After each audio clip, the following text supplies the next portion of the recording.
solidarity messages and wished our comrade long life and prosperity.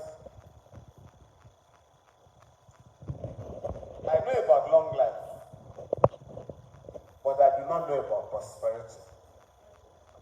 Comrade Olorode wants all of us to, not just in terms of academic achievements and intellectualism, but also in clear-headed and consistent political activism and revolutionary practice.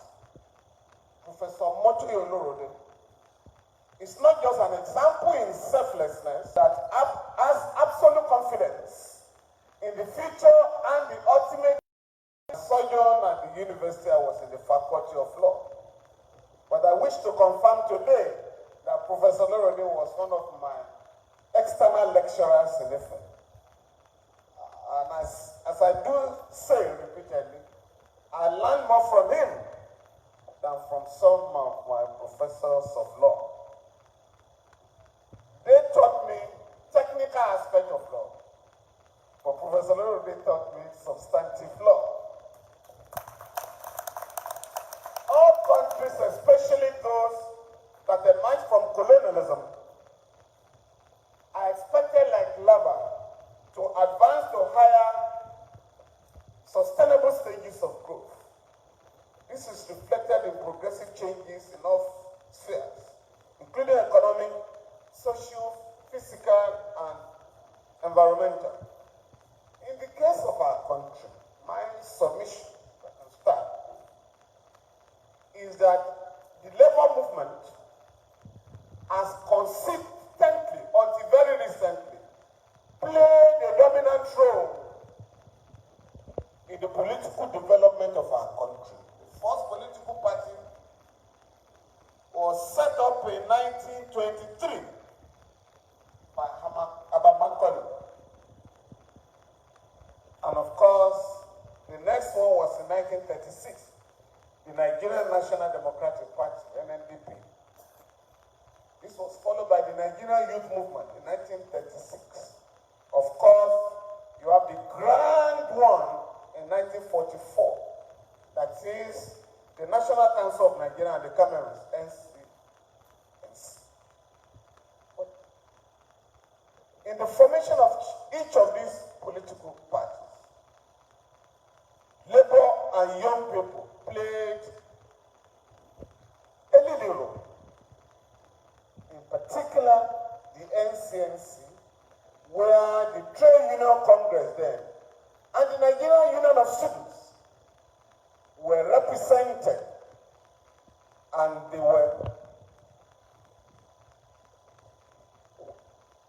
really influenced the way forward for that party.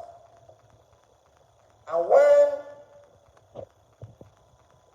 it emerged that the leaders of the party wanted to trade off the independent struggle of our country, there emerged the Zikis movement. That movement rejected compromise in its entirety with the colonialists and insisted on national liberation and a meaningful independence.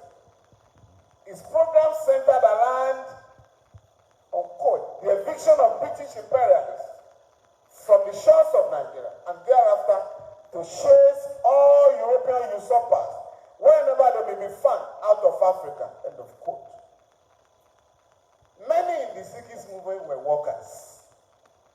And as you will know, in our colonial history, by 1946, the leaders were arraigned, charged with the offense of sedition and jailed. On the Independence Day in 1960, of course, leaders of the working labor movement and young people were pushed aside.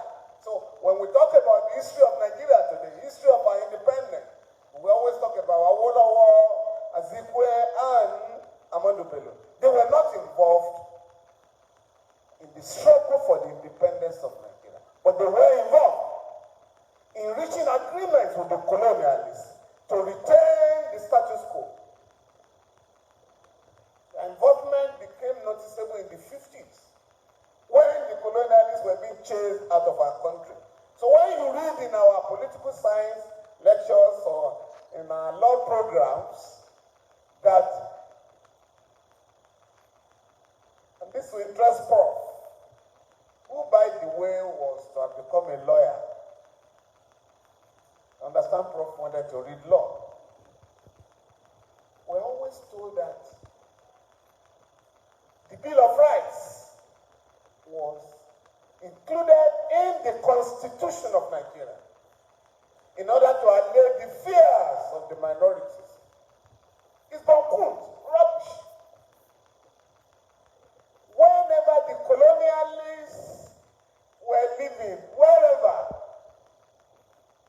the Bill of Rights was a sine qua non condition so that the right to property will be guaranteed, the right to life, so that at the end of colonial rule, you are not going to nationalize the assets of colonial regime. So it was the same all over. It's not just a Nigerian thing. Partly, what happened was that after independence, the labor movement discovered, to its utter dismay, that the nationalist politicians were not prepared to challenge the status quo. And so, the likes of Ndokaeze, Secretary General of Commercial Workers Union and Labour Center, established a scholarship system under which Nigerian youths were secretly sent to Eastern European tertiary institutions to acquire knowledge in radical thoughts. And at that time, as my late boss informed me, all these young people were taken through Ghana, for training in Eastern Europe because you couldn't go through Nigeria. In terms of economic direction, the country continued in the way the former colonial masters left it. But there were demands by the Nigerian people, led by workers, for indigenization. For example, during the period of self-government under colonial control, the Industrial Development Act of 1957, the Industrial Development Act of 1958, Custom Duties Act, and so on and so forth, were passed to allow some local economic autonomy. In 1959, they were based on the need to nationalize businesses and ensure faster economic development. The year after independence, the debate transformed from Nigerianization of the economy to nationalization. Under the 1962 National Development Plan, 40% of public investment went to industrial development. Eventually, there were fallouts in the prevailing political system, leading to violent political clashes, massive electoral fraud, and 2 military coups in 1966. Under the Gowon regime, the company's decree of 1968 was promulgated. The aim was to bring local subsidiaries of foreign firms under government control. The end of the quiet, bloody 3-year civil war in 1970 gave the country an opportunity to rethink its position and develop a coherent national development plan. This led to the enactment of the Nigerian Enterprises Promotion and Indigenization Decree of 1972 to ensure local ownership and control of the country's economy. Again, this development was influenced by Nigerian workers. The law created a category of businesses exclusively reserved for Nigerians, and another which foreigners could participate in under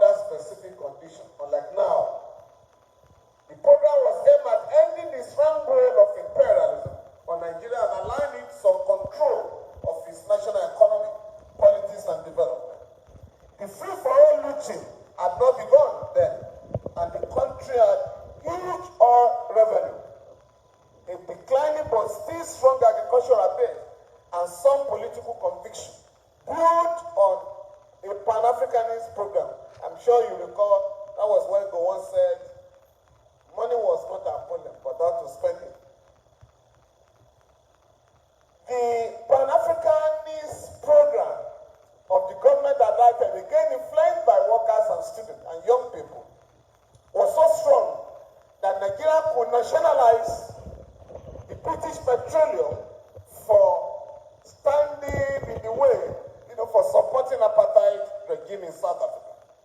However, 7 years after the indigenization decree, there was a return to civil rule, and the profligate political elite set about reversing the post-colonial national development policies. This led to the passing of the Economic Stabilization Acts of 1982 and 1983 under the Shagari regime. And when that government could not implement the provisions, the military wing of the Nigerian bourgeoisie had to step in December 1983, led by General Muhammadu Buhari. The labor movement with the trade unions as leading lives have from colonial times articulated patriotic and radical positions on national development. They usually articulated an aggregated mass opinion and fought for them. When the political class began pursuing a bankrupt national development agenda in 1980, labor came out not just to oppose it, but also to articulate a clear, alternative, and progressive national development agenda titled The Workers' Charter of Demands, prepared and presented by the Nigerian Labour Congress to the federal government at the time. Our government from NASU is still around. The president of NASU, okay. The charter demanded that development policies be directed to the creation of full employment, a fair distribution of income and wealth, and satisfaction of basic needs for all: food, clothing, shelter, essential public services, adequately remunerated jobs, and trade union rights. He pointed out that the laissez-faire formula of development through profit and competition has created growing and unacceptable inequalities. It argued for a reversal of trade liberalization, arguing that the mainspring of all development policy should be the broadening of internal markets and conquest of external ones. Labour had about 14 items in the development agenda, including, of course, full employment, encouragement and development of apprenticeship, vocational training and skill acquisition, promotion and encouragement upon Nigerian associations cutting across ethnic, linguistic, religious, and sectoral barriers, and so on and so forth.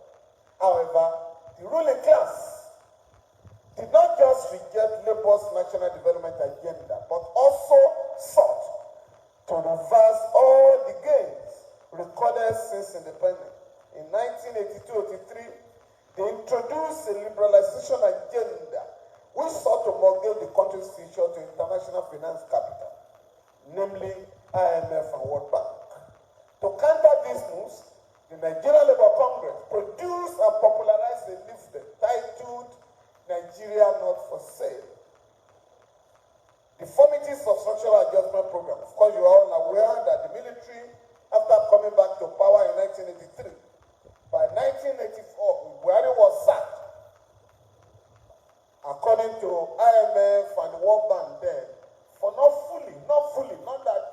that he didn't agree with, neoliberal policy, but they say it wasn't moving fast enough. And so, Babangida came on board.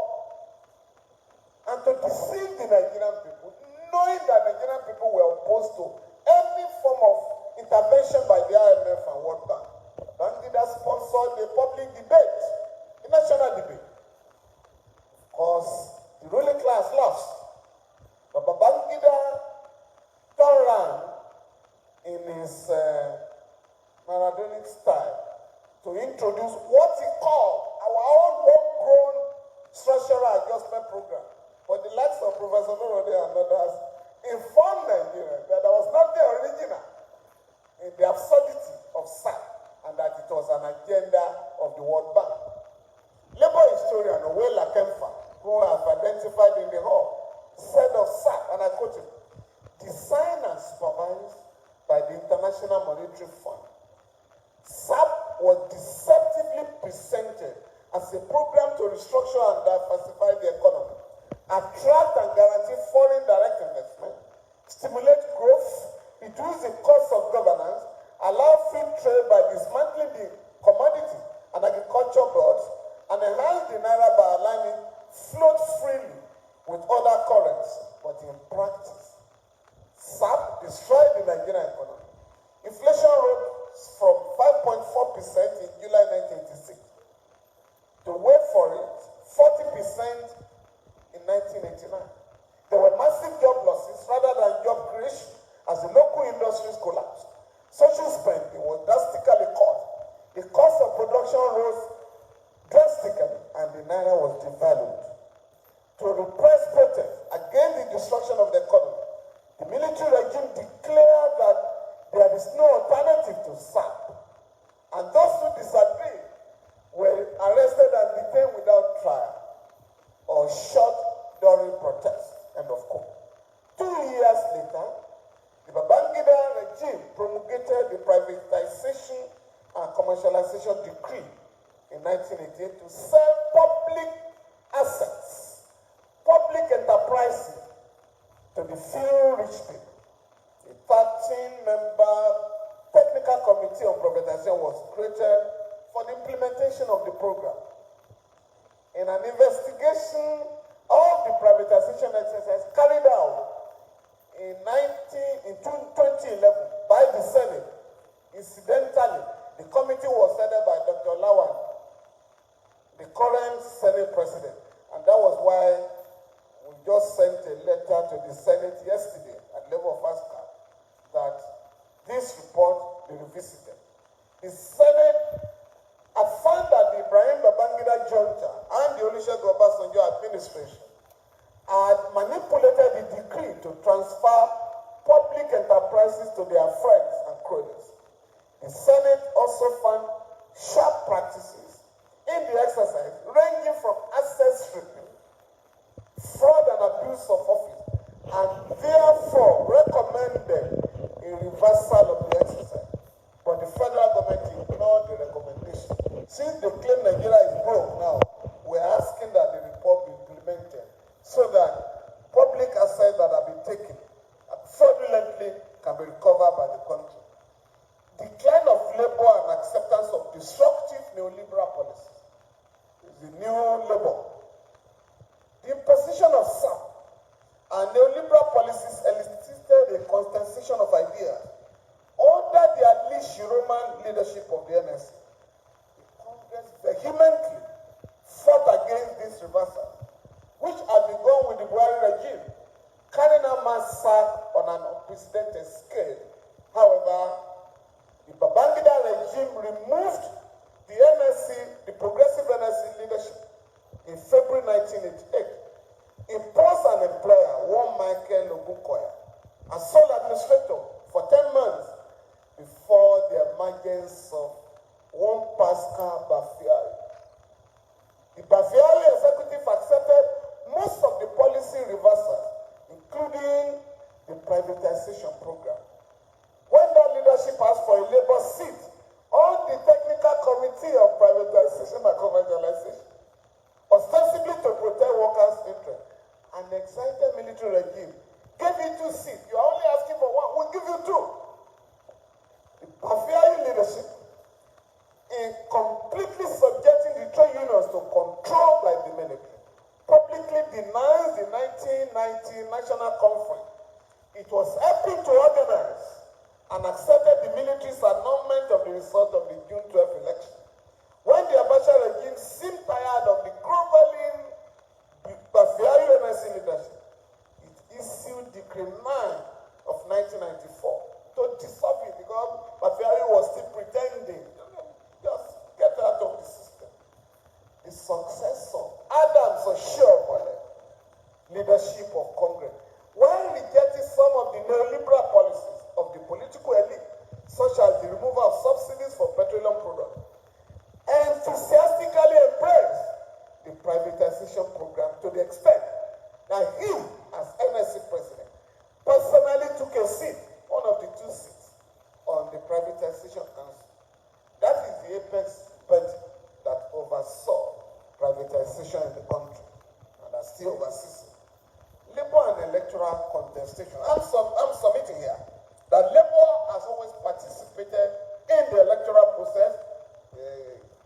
People like Chief Omoyele was founder of Nigerian Produce Traders Association, former Secretary General of Nigeria Motor Transport Union, that's NURTW now. Aminu Kano was a former leader of the Northern Nigerian Teachers Association.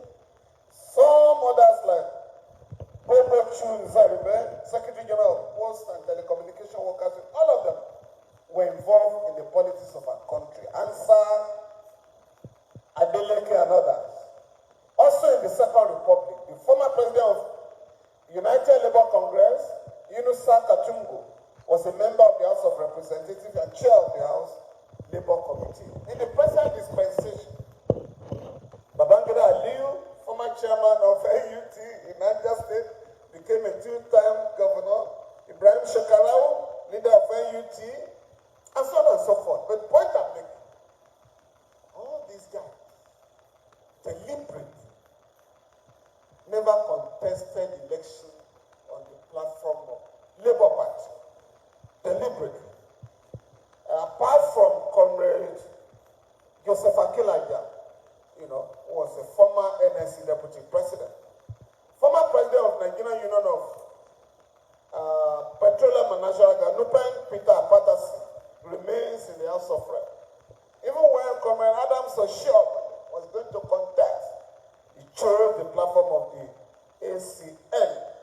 And of course, you know how he became the chairman of the ruling party. You know what happened to him. Given the strategic position of Labour and the fee-paying membership of the trade unions, why has he been unable to establish a Labour-based party with pro-people manifesto that can sponsor his own candidate and win elections? The party that has come closest has been the Social Democratic Party, which changed its name to Labour Party. The highest electoral victory it has secured is the governorship of Ondo State, but we're talking of another Labour Party. And the Labour Party that produced Mimiko and others became essentially a vehicle for hire by politicians who have failed to secure tickets in the mainstream bourgeois political parties. You fail in PDP or APC, you go to Labour Party. And that cannot be a Labour Party. Even Akala, your state, and of course, Andy Uba and others contested under this particular Labour Party. In view of the worsening challenge of insecurity and the role of Labour, in view of the worsening insecurity in the country, in all states of the Federation of Abuja, it is feared that the country may break up or engage in a full-scale war. And only Labour and other progressive forces can stop this dangerous trend that we're witnessing in our country. A retired general who once warned that no nation survived two civil wars has now called on Nigerians to rise up and defend themselves on the ground that the armed forces and the police have compromised the security of the nation. This particular general, if you must know, was the chief of army staff when in the 70s, under Obasanjo, you had Uge riots, Oshodi riots, Fela South Pond, and these guys were just killing.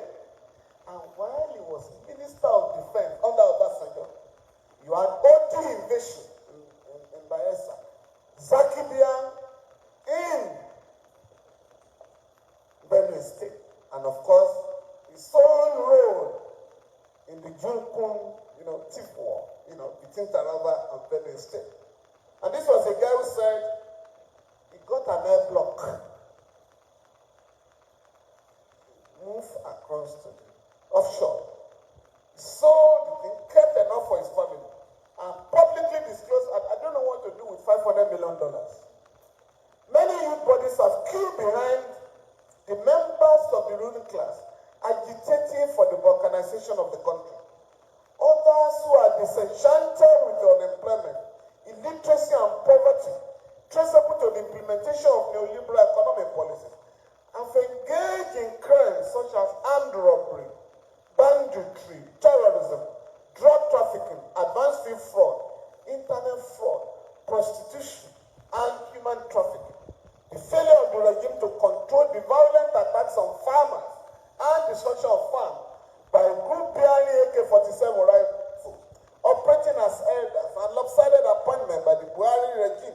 and fuel the separatist agenda of several groups in the country. In spite of the program of his own party, that is the APC, for restructuring or power devolution from the center to the other federating unit, President Buhari has sworn arrogantly to defend the status quo. We fought the civil war. We're not going to allow anybody to break up the country, but the country is breaking on their heads. A regime that had negotiated and granted amnesty to terrorists and bandits in the recent past has rejected the call for dialogue with all separatist bodies. The House of Representatives had just passed a resolution. Recent jokes. Calling on President Buhari to declare a state of emergency to combat insecurity in the country. What do you mean by a state of emergency? Because anytime there is a problem, declare a state of emergency on education, declare a state of emergency on that. Meaning what? Address the problems of insecurity in our country. But what did they say? Oh, we want to give him enormous powers to restore law and order in the country. And I'm asking here. But without declaring a state of emergency, as President Buhari not declared and authorized the armed forces to wage a full-scale war on communities in Kaduna, Zamfara, Katsina, Niger, Akwa Ibom, Imo, Ebonyi, Benue, and Taraba State in order to fish out terrorists and bandits. As a number of militias and vigilante groups not retaliated by attacking and killing scores of military and police personnel. The latest was that the president, like his predecessor, General Lucas Ambassador, ordered that all bandits, headers should be shot on sight. Illegally. Because there is a provision of our law dealing with illegal possession of firearms, murder and others. We have to arrest criminal elements and put them on trial. No president has the power to order criminal suspects to be extrajudicially executed. But that was meant to give the impression that the regime has now decided to put an end to this form of criminality.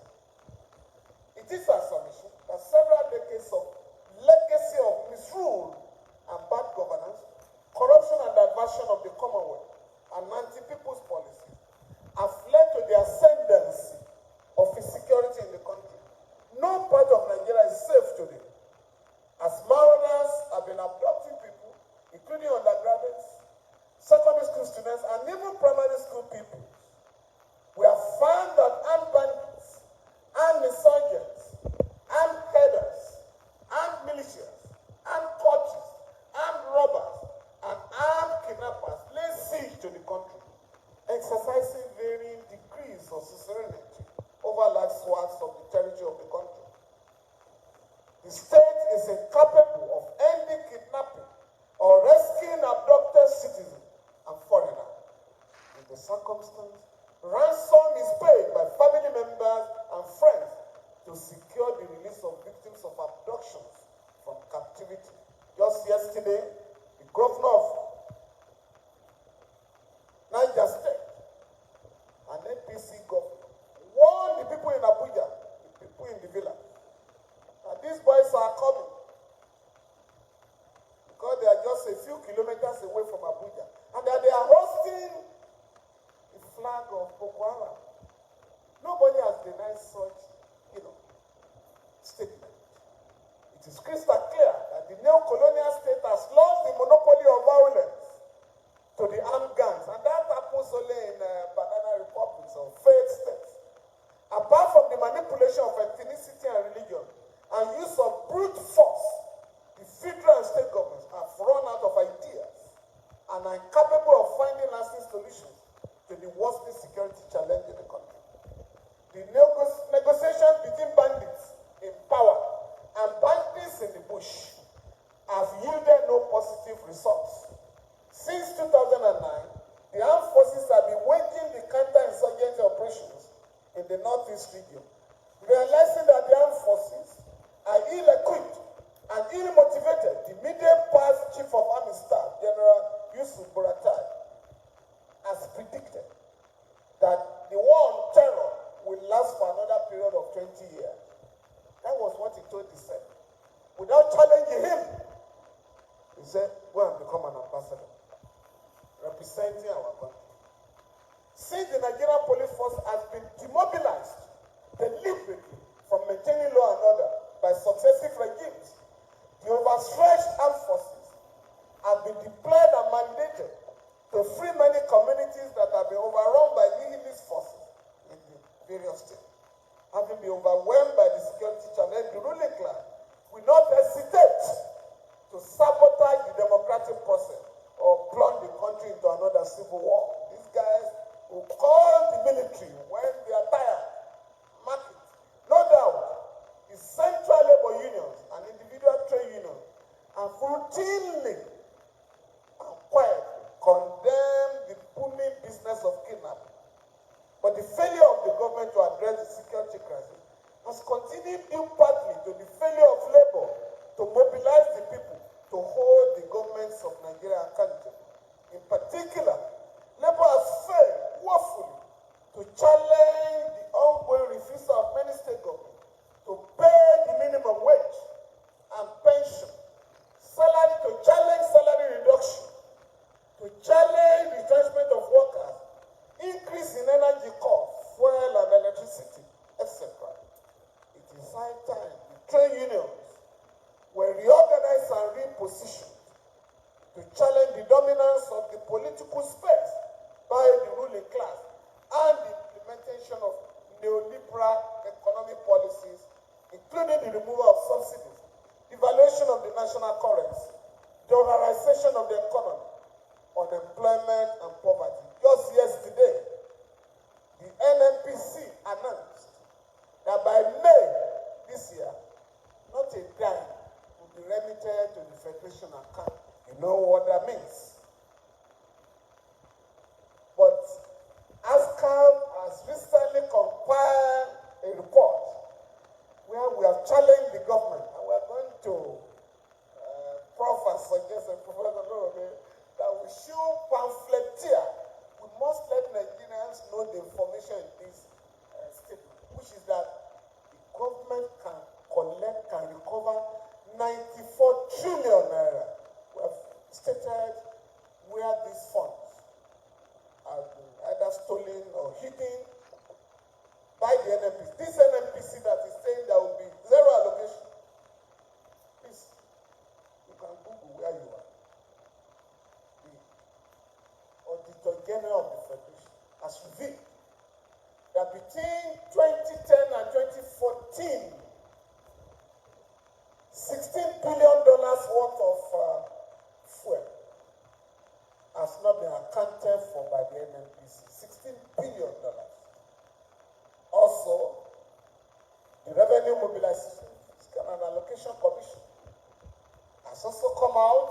NEITI has come out also to say that the NNPC has failed to remit to the Federation account $22 billion dividends paid by LNG,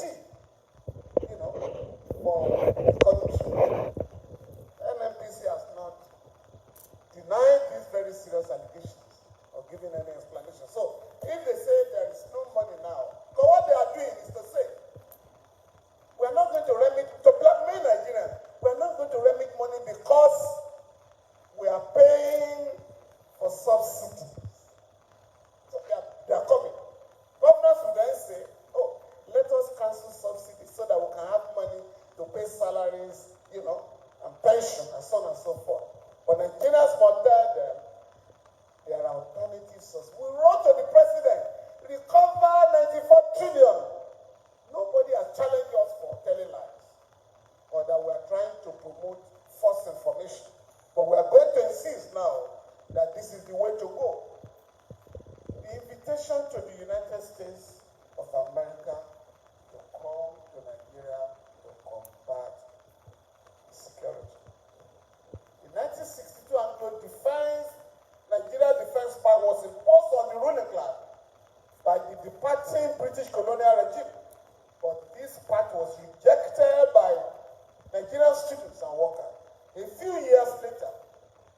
Nigeria led the struggle for the decolonization of the African continent. Indeed, the liberation of Africa became the cornerstone of the foreign policy of Nigeria. On January 14, 1976, the late military ruler, General Murtala Mohammed, called off the bluff of imperialism when he declared, unquote, Africa has come of age, end of quote. Despite geographical distance, Nigeria was made a frontline state on account of our enormous moral and financial contribution to the struggle against apartheid and colonial rule in the Southern African region. Nigeria has also, through the ECOWAS,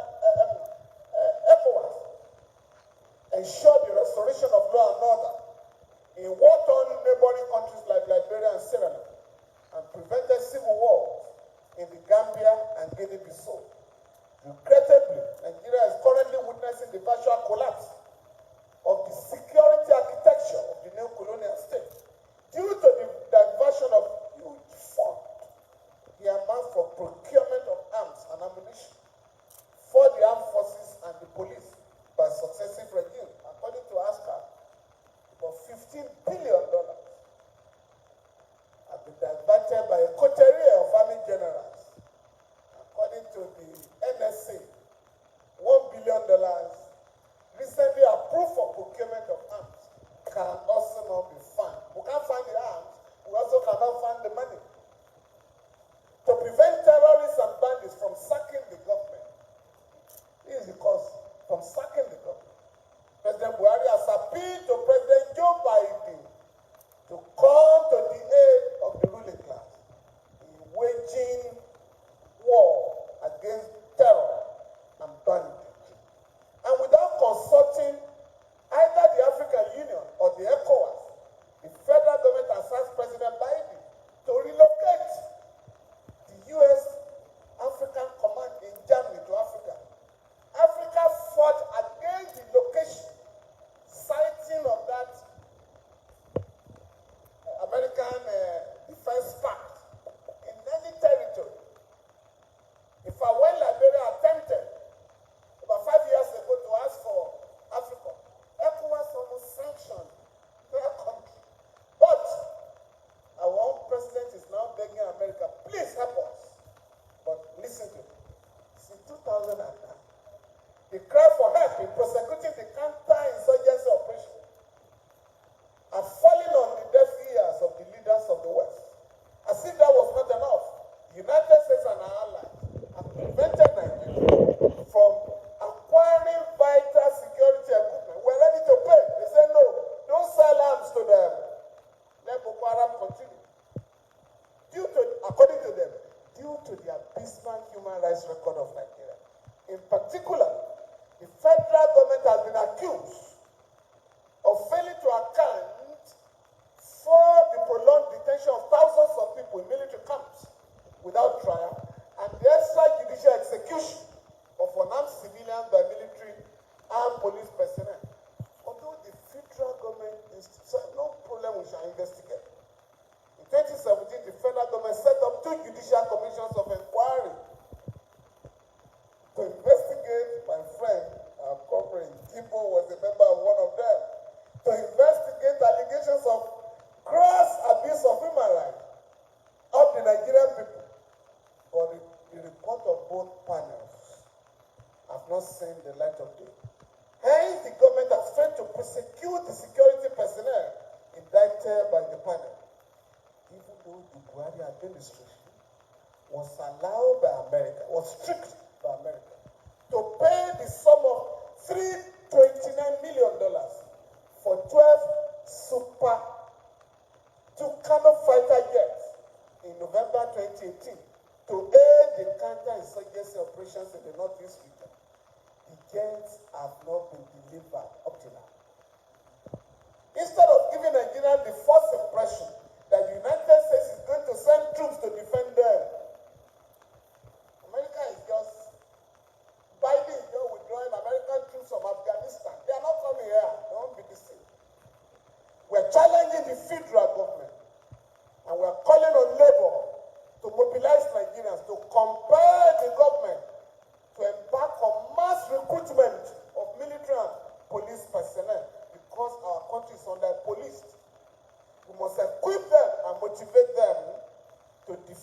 every part of the country. In addition, all states and local governments should proceed to set up defense committees constituted by young men and women in every community to collaborate with the police in securing the lives and properties of our people.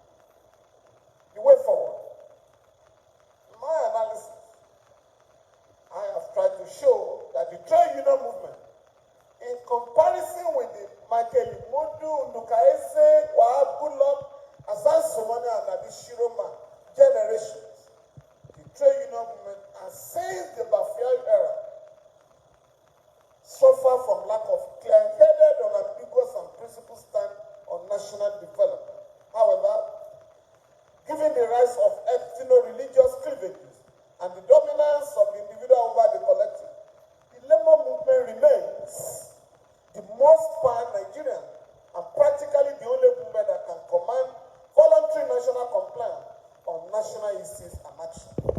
Centrifugal forces are gathering momentum, having begun to dictate the direction and pace of the country's movement.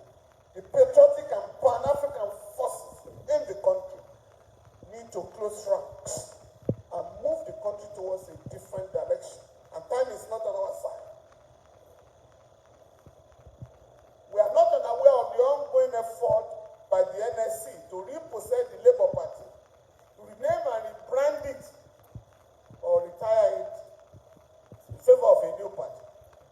Whatever may be the case, the fortunes of the Labour Party or its successor will depend on many factors, including the trust workers have in the leadership of the trade union movement, public confidence in labor, and the fidelity of labor leaders to the movement, workers' ideology and faith in the ability of workers, farmers, intellectuals, and the youth to redirect the country from the current ruinous politics of the mainstream political party. Notwithstanding the success recorded by the NSAS movement last year in the popular agitation of the youth against police brutality, Labour remains the only group that has the capacity to mobilize and organize the Nigerian people politically to seize power from the soil hands of members of the ruling class. In other words, Labour has to reject lethargy, step forward and play its leading role in facilitating the accession to power by the Nigerian people. It is pertinent to disclose here that at an alternative political summit held in Abuja last month and attended by a number of socialist groups, radical political parties, and progressive labor and youth organizations, it was resolved that a common platform called People's Alternative Political Movement be established as a tool for political engagement, social intervention, and contestation for political power, as a coalition committed to the emergence of a mass workers' party and the socialist transformation of Nigeria. The movement further resolved to embark on a 3-month broad consultation to popularize the political platform and its program, mobilize other left groups and radical progressive forces to join in the new initiative, and intervene regularly in the day-to-day struggles of the popular masses across the country. In his goodwill message at the summit, Comrade Toye Olorode charged us thus, and I quote him, the Nigerian ruling class have, especially in the last 2 decades or so, grouped and regrouped, conspiring with international capital to push Nigeria to the current economic and cultural brink that has also begun to threaten the very integrity of our country and the centuries-old solidarity among our people. Let us reiterate that we are here to declare again that a new Nigeria is possible, and to declare the imperative of pursuing and realizing that possibility. We are here today to pursue the restoration of the sovereignty and the dignity of Nigerians' working masses, to pursue the restoration of the ownership of Nigeria to them. We are here to pursue the restoration of the strength of the diversity in our country and of our people. We are here to pursue the untethering of the liberating economic, social, and cultural powers of solidarity among the dispossessed, impoverished, and humiliated masses of Nigeria.